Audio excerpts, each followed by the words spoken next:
Live from the Hub Studios in Atascadero, this is a Clarion Voice.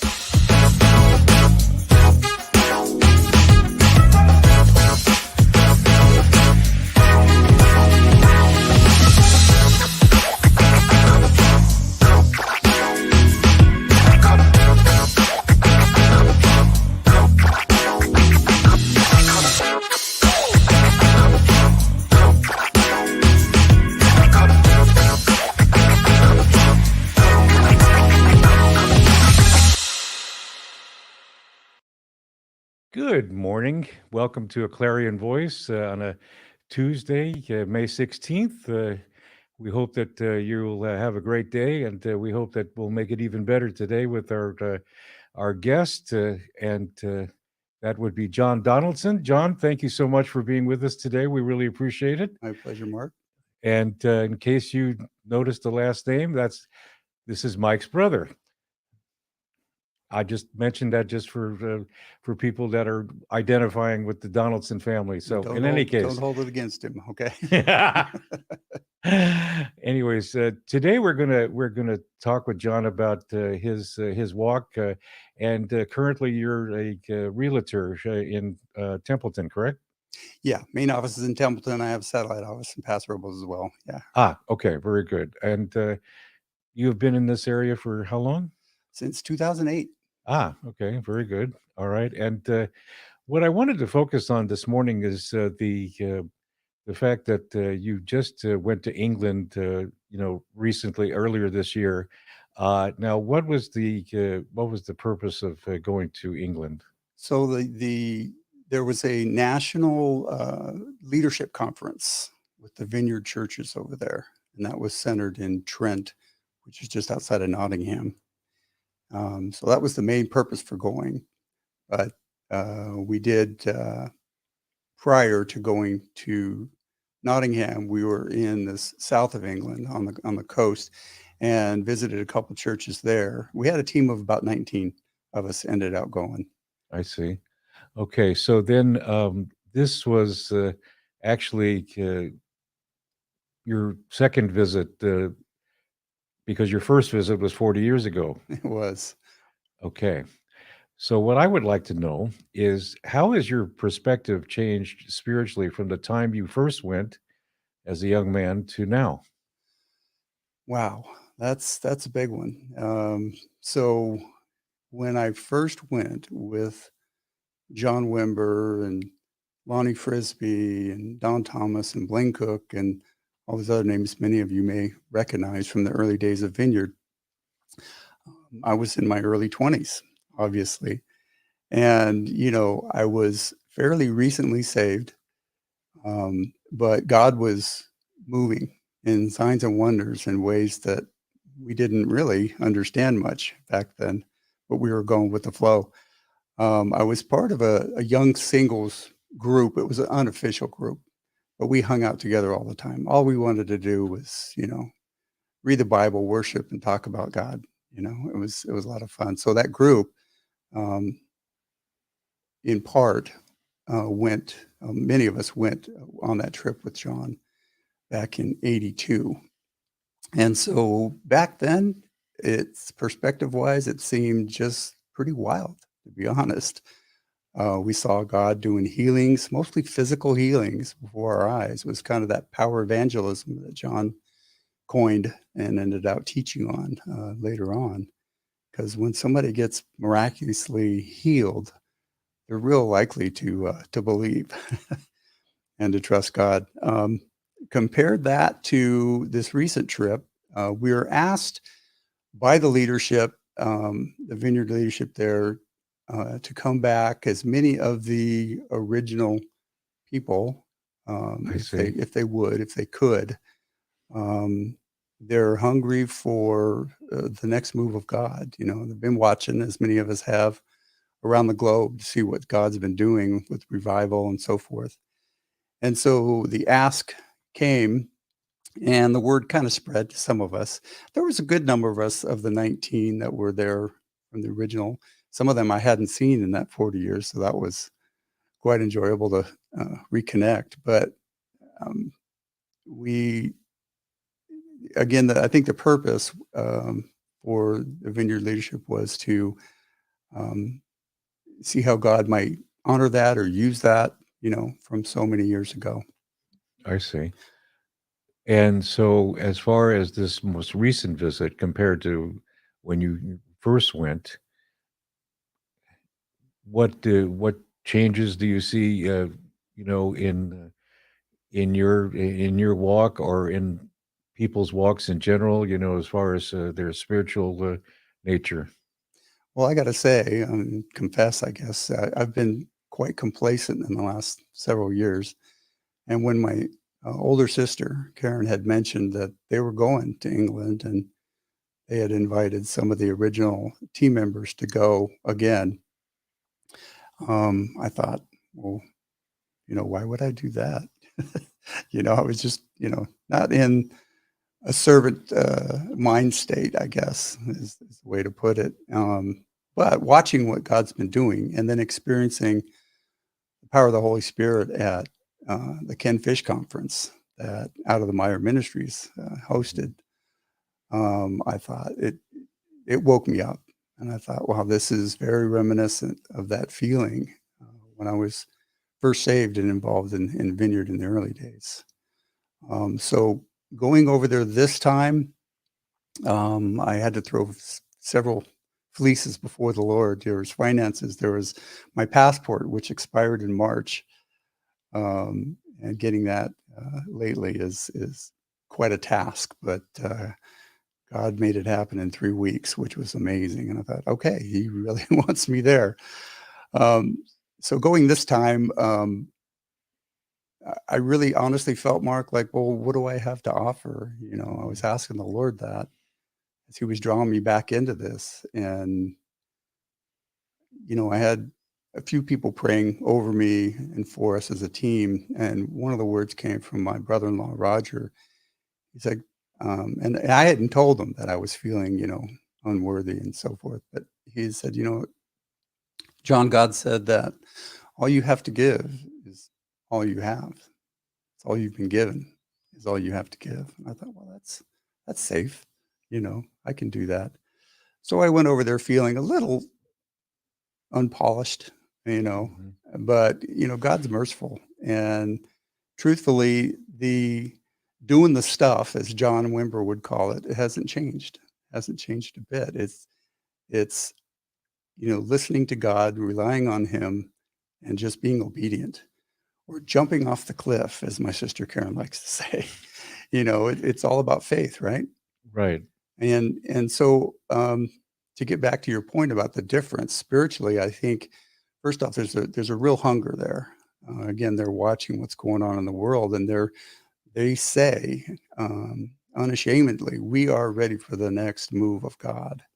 So the hunger was incredible, and that's a great environment to walk into. But what I thought was interesting and different from the first time, whereas we saw a lot of physical healing the first time, this time there was that, thank the Lord. But in addition, there was a lot of deliverance going on. I don't know what your belief is, and I wasn't sure, to be honest, but I know there's been a belief in the Christian community that Christians can't be oppressed by evil spirits. And I think it's being proven otherwise. We're seeing a great bit of that. I'm sure you've seen them on YouTube. There's, pastors all over there who used to preach against it and are now embracing it and seeing it happen. But it's about setting the captives free, right? Mm-hmm. That's what Jesus said, setting the captives free. And I believe that's in large part what He meant, is to set us all free, because we can either knowingly or unknowingly get involved in things that open us up to unclean spirits and so forth. Sure. And, so you got to get cleaned up. So I was amazed. Here we are at a leadership conference, and the amount of deliverance that took place as we were praying for many of these leaders. It was glorious to watch. And they were, he who is set free is free indeed, right? And they we're just rejoicing in the freedom that came from the prayer. And, you know, God graciously used us to, to help usher that in there. Do you think that churches in general teach more or less about deliverance? Well, thankfully, I'd say it's starting to become noticed. The church at large in California, probably not. Unfortunately, I think, we get in this pattern of, well, let's go. We worship, we read the Bible, we say thank you, we eat together maybe when we go home. But all of that, I think, is due to the lack of allowing God to move. Does that make sense? Yes, it does. You know, I was awoken because the Spirit of God, made himself undeniably known to me, at that meeting again, which I knew. It was a very, very familiar. And I thought, oh, Lord, forgive me. I've been denying, or, I haven't been seeking that presence. There's a few faithful ones that I know, some in my family, who have lasted through. But it's God is pouring out His Spirit. I'm convinced of that. It's no coincidence to me that California had record rains this year that no man predicted. By the way, Right. They all predicted the opposite. And I believe it's the natural, speaking of the supernatural, that God is pouring out His Spirit. And I feel it. I see it. I think, and many others are too. They're awakening. So I think it's imperative that we, continue on the work that many of the faithful have been doing, but to just allow God to be God, Are we ready for that? I would say we are so primed. I mean, the need is so great, isn't it? There's so much division, there's so much untruths being spread. And many people, I think, especially the younger generation, don't even know what truth is, but they're searching for it. They're searching for it. Right.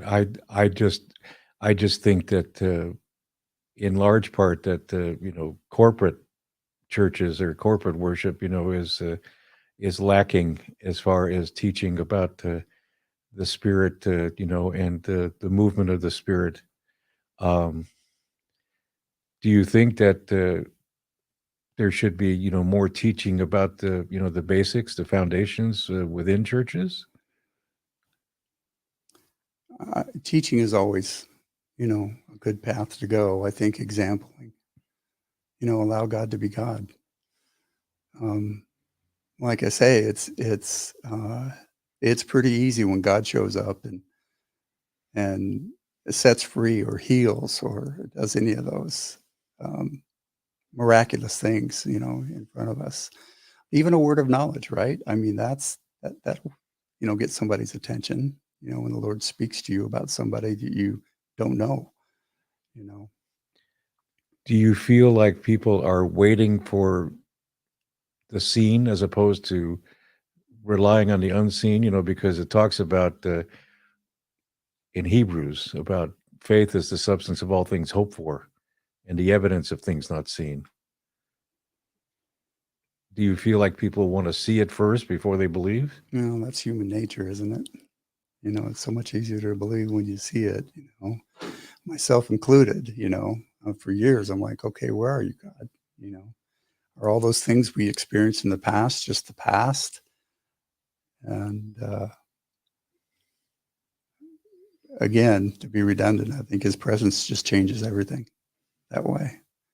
Even my personal worship time is enhanced so much, from so many years ago. I grew weary, actually, of privately worship God, and that's my heart. That's what God used to save me.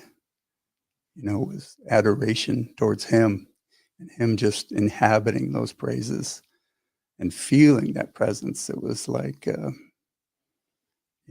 know Eddie's the original weeping worship leader, Eddie Espinosa, but I often do get overcome in my experiences leading worship over the years. And I get emotional because it feels like God is revealing to me just a glimpse of what his heart feels like when we're worshiping him that way, in spirit and in truth. Now, I know many of the mega churches and so forth, have these big productions and smoke machines and lights and all that, and um, that can be enticing. But I heard on this trip, actually, in a workshop, Eddie Espinosa was in a worship shop, um, and he was asked the question because the worship industry is now a multi-billion-dollar industry. What are the dangers? And his simple answer was, well, if the songs that we're writing and singing are not drawing us closer to God, we have to stop and ask, why? What are we missing? So it's kind of a getting back to basics. And that's really what it feels like for me. These were my basics, and maybe I was spoiled. I was, born again into the move of God, a spiritual, powerful move of God. And it feels great to have come around and sense that again. And I apologize, and I cry out to the Lord for mercy all the time for ignoring that for so many years, and just feeling like, well, that's the past. And quite frankly, I was feeling like, well, at my age, what do I have? Again, what do I have to offer? What do I have to do? Well, I believe that the Lord's going to use some of us, many of us, all of us, I guess, in the best case scenario, to usher in this next revival, because so many behind us don't have any experience with it. It's all unknown and unclear to them. Do you think that we need to be willing to receive, to have a heart change before it becomes more effective?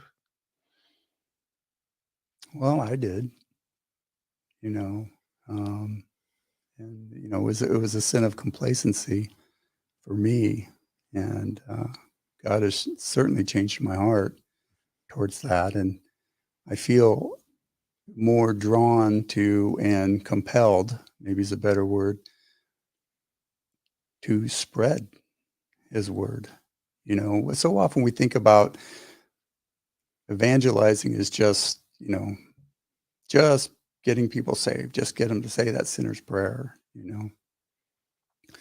But I think it must include freedom, right? Complete freedom.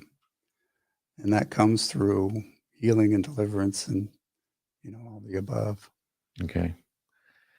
John, I have learned a lot. I appreciate you expressing yourself about your walk and how it's changed your perspective. And I hope that people that are watching this will watch this again and listen to what John is saying, because there's a lot of truth in what he's talking about. We have to be willing to receive, and we have to wait in his presence and be ready to receive whatever that gift may be.